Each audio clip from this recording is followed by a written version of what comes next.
네, 회사의 가치에 투자하는 주식 투자와 또 부동산의 가치에 투자하는 부동산 투자의 정의 먼저 살펴봤습니다. 그렇다면 이 두 가지 투자 방법은 좀 어떤 연관성을 갖고 있죠? 네, 이 부분이 참 중요할 것 같은데요. 부동산 투자와 주식 투자가 어떤 관계를 가지고 있는 것인가 하는 부분이 좀 중요한 포인트가 될 수 있을 것 같습니다. 이 투자 부분을요, 좀 넓게 보면은 아무래도 잉여 자금이라고 하는 투자 환경이 잘 정립되느냐 하는 부분으로 볼 수 있을 것 같고요. 첫 번째는. 두 번째는 좀 더 심도 있게 들어가면 잉여 자금이 생겼을 때 더 많은 수익을 창출하기 위한 투자 방법이 무엇인가 하는 부분으로 두 번째로 나눌 수 있을 것 같은데요. 이런 이제 첫 번째, 두 번째 방법들이 원칙과 예외가 되는 배척 관계가 되기도 하고 보완 관계가 되기도 하는데요. 그 부분을 좀 정리해 보면요. 주가와 부동산 가격과의 관계는 원칙적으로는요. 부동산과 주식은 원칙적으로는 배척 관계라고 볼 수 있습니다. 그 이유는 둘 다 화폐의 흐름이 장래 투자성이 좋은 쪽으로 몰리는 경향이 있기 때문에 투자 수익이 많이 발생하는 쪽으로 몰린다면은요, 아무래도 부동산 시장이 굉장히 좋아질 때는 투자 자금들이 부동산 시장으로 많이 몰리는 경향이 있고요.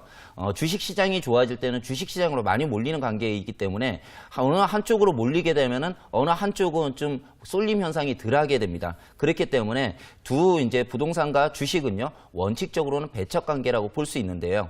예외적으로는 주가와 부동산은 동행 관계라고도 볼 수 있을 것 같습니다. 그 이유는 시중에 유동성이 풍부하고 경기가 호황 국면인 경우에는 주가와 부동산 가격 모두 상승하는 그런 이제 경향을 보이게 되고요. 반대로 정부가 긴축 재정을 펴기 위해 금리를 인상하거나 경기가 침체되게 되면 주가와 부동산 가격은 동반 하락되는 그런 관계가 되기 때문에 동행 관계에 놓여 있기도 하다고 볼 수 있는데요.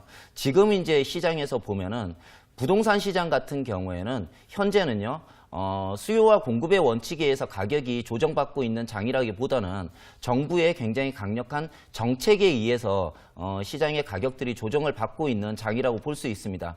그에 반해서 주식시장 같은 경우에는 부동산 시장과는 좀 다르게 많은 이제 규제들이 부동산 시장과는 다르게 많은 규제들이 나오지 않기 때문에 전체적으로 거시 경제의 환경, 투자 환경으로 봤을 때는 주식시장의 형태가 지금 수요와 공급의 원칙에 의한 투자의 환경을 만들어내고 있다 이렇게 볼 수 있고요.